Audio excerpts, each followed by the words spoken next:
Hi, I'm Brian Barnett, Mayor of the City of Rochester Hills, and as always, thanks for watching. Coming to you today with another edition of Mondays with the Mayor, this now being the March edition as we chug and churn our way through this winter season and hopefully as the weather starts to turn and hopefully as COVID starts to hopefully minimize its impact on our daily lives, we'll be able to get together soon. In the meantime, I've enjoyed these virtual sessions, an opportunity to, in a very quick format, provide you some updates on things happening in the community, answer some questions, and talk to you a little bit about what I'm doing as mayor of the city of Rochester Hills. I always like to start by thanking my good friend who I miss and haven't seen in a while, Darlene Robinson. Thank you for always being the best in-person host. You're a so virtual host, but you really kill it with the in-person hosting, and I'm hopefully be able to see you and all my friends at the OPC again very soon. Well, as you know, it is starting to turn here as we plow through now into the month of March. This past weekend, Sunday, was the first Tiger baseball game, spring training that is, so there are some signs that things are pointing towards spring, and certainly here in the city we're hopeful for that as well. I'm not a huge winter guy, but for those of you that are, there are some amazing things to take advantage of. You might recall in my February Mondays with the Mayor, we showed you some of the places that you could visit and do some really cool winter activities with your kids and grandkids in the city of Rochester Hills. At the time, we showed you a video about Spencer Park and the ice skating that they have out there. They've cleared some rinks, about 3 or 4 different rinks, and they rent skates, and they've got a warming shelter there. Of course, there's ice fishermen out in the middle of the lake as well. Another place to ice skate has popped up, and that is Innovation Hills. Really excited about this because this is kind of the first winter where Innovation Hills has been open. And the skaters have found the back pond to be a perfectly round, very shallow place to skate, very safe place to skate. And the kids have even found some of our hills to be a great place to sled. So if you haven't been to Innovation Hills in the winter, there's still some really cool things to see and take advantage of there and enjoy the winter season. It really is a 4-season park, and folks are enjoying it all throughout the year.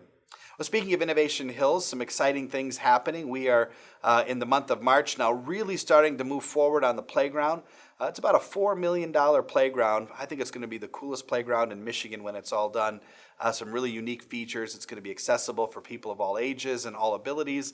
And we are hoping to have it done by June so that it can really, folks, our youngsters in the community, and even some of our older youngsters can get out and enjoy the new park. Excited to see that happen, and specifically the opening of the playground, which, as I mentioned, they are turning up the ground and putting in features starting this month, here in the month of March. You're really starting to see things change out there, and I'm excited to see what Innovation Hills will become later on this year.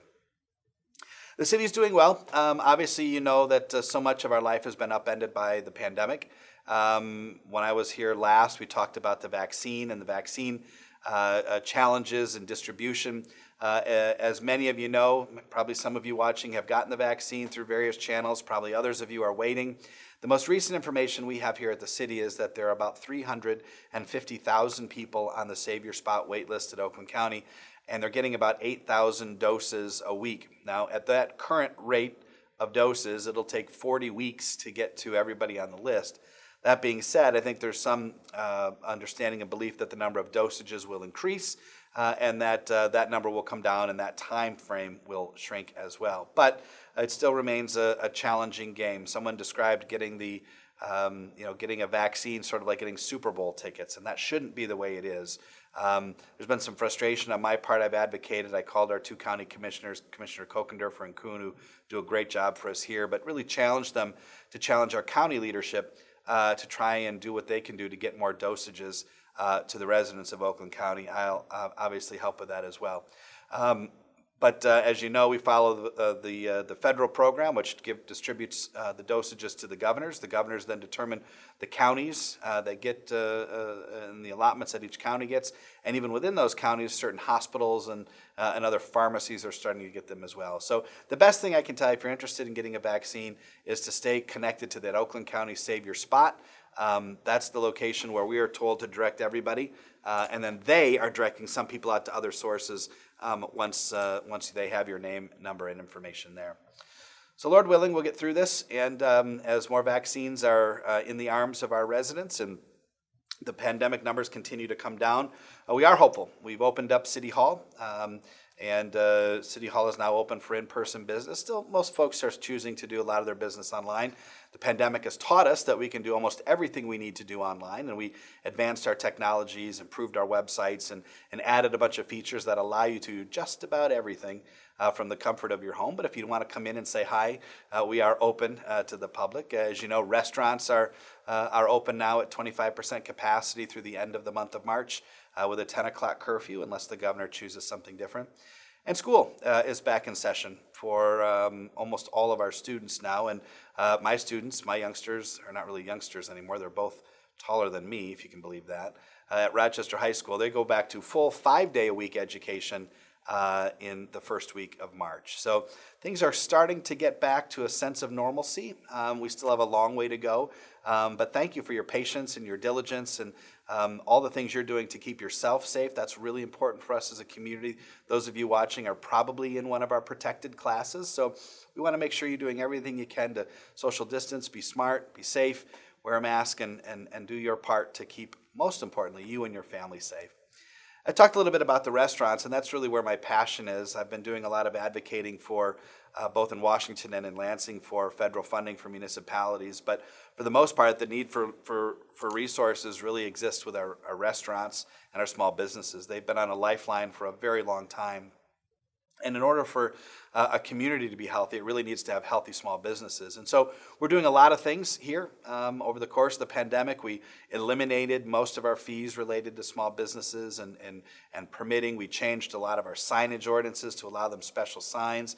And we even passed out thermometers and PPE. We put together some grants and put together some partnerships with the 2 billboards that we have in the city on M59 to promote our retail establishments around the holidays. We promote things like Takeout Tuesday, where we want folks to certainly explore our restaurants. And one of the other things we're doing in conjunction with the Rochester Hills Media, the folks that put this program on, is that we're working to highlight some of the businesses in our community, just to give them additional exposure.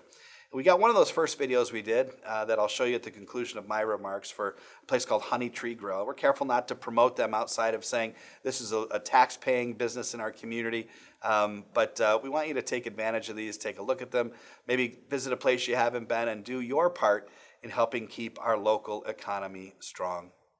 Well, as I said, it's a very busy time in the city as we start to transition. Our DPS team has been exceptionally busy.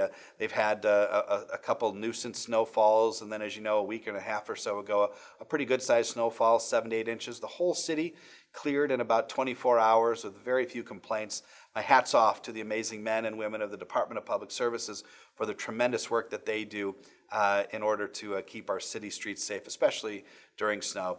We have a pretty cool picture of one of the things that the crews did once they got back to kind of show their love for all the residents. I declared a snow emergency. They took their vehicles off the street. You see it there on the screen now, of the trucks in a heart for the month of February for all the love that the residents have shown them over the years. Well, listen, thank you for your time and attention. Like I said before, I can't wait till we can do Mondays with the Mayor in person with all of you there.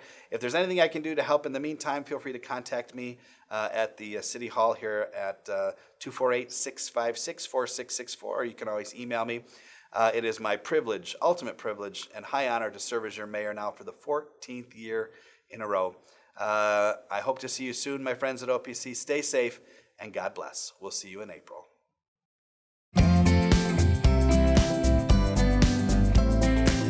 Welcome to the Honey Tree Grill. My name is Michael Lavanos. I'm the owner here, and I've been here since 2007. It started in the 80s, late 70s, early 80s, and it was in a food court. And then we evolved into this full family-style Greek-American restaurant that serves breakfast, lunch, and dinner. My background is Greek. The original owner's background is Greek as well. So we really started off as just a gyro, spinach pie, Greek salad sandwich place, and then we evolved into this, where you can come even get like a teriyaki stir fry, to a spaghetti dinner, to our spinach pies, to burgers and corned beef, to these great omelets and breakfast, crepes. So you're getting everything here. We've had some of the same employees here that had previously worked at our Sterling Heights location and been with us, I would say, even 18 years. They're really like family. They come from ethnic backgrounds. Some of them have been part of our family. We even have a little old Greek lady that comes in and makes our spinach pie and our lemon rice soup, which is one of the most popular items. It's great, it's like a family. Do open at 8 a.m. every day for breakfast, and we close at 8 p.m. every night, 7 days a week. We run breakfast specials till 11. If people want to take a carry-out, we do full carry-out service. We have delivery services with DoorDash, Uber, Restaurant Connection, and Grubhub. So if you want to stay home and have your food delivered, we have those services available through our website. We've just had a great rapport here with the citizens in Rochester Hills.